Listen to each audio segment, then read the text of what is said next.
ఈరోజు recipe egg keema ఎలా చేయాలో ప్రాసెస్ చూసేద్దామా.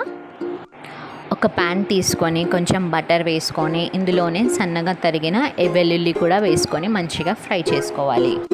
వెల్లుల్లి ఫ్రై అయిన తర్వాత ఇందులోకే కొద్దిగా పచ్చిమిర్చి, కొంచెం కరివేపాకు వేసుకొని ఇవి కూడా మంచిగా ఫ్రై చేసుకోవాలి. పచ్చిమిర్చి, కరివేపాకు మంచిగా ఫ్రై అయిన తర్వాత ఇందులోనే వీలైనంత సన్నగా చాప్ చేసుకున్న ఆనియన్స్ కూడా వేసుకొని మంచిగా కలర్ చేంజ్ అయ్యేంత వరకు ఫ్రై చేసుకోవాలి. ఆనియన్స్ కలర్ చేంజ్ అయిన తర్వాత మీ టేస్ట్కి తగినంత కారం, ఉప్పు, పసుపు వేసుకొని కొద్దిగా వాటర్ పోసుకొని మసాలా అంతా మంచిగా ఉడకనివ్వాలి. కొద్దిగానే వాటర్ పోసుకోవాలండి. మసాలా మంచిగా ఉడికే వరకు మూత పెట్టుకొని ఉడకనించుకోవాలి. ఇలా మసాలా అంతా ఉడికిన తర్వాత బాయిల్డ్ ఎగ్స్ని ఇందులోకి గ్రేట్ చేసుకొని వేసుకోవాలి.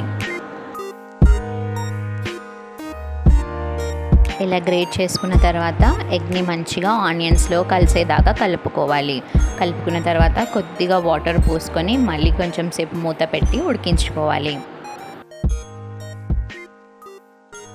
ఎగ్లోని వాటర్ అంతా పోయిన తర్వాత ఒక చీజ్ క్యూబ్ తీసుకొని దాన్ని కూడా ఎగ్ పైన గ్రేట్ చేసేసి చీజ్ మెల్ట్ అయ్యేంత వరకు మూత పెట్టుకొని కుక్ చేసుకోవాలి.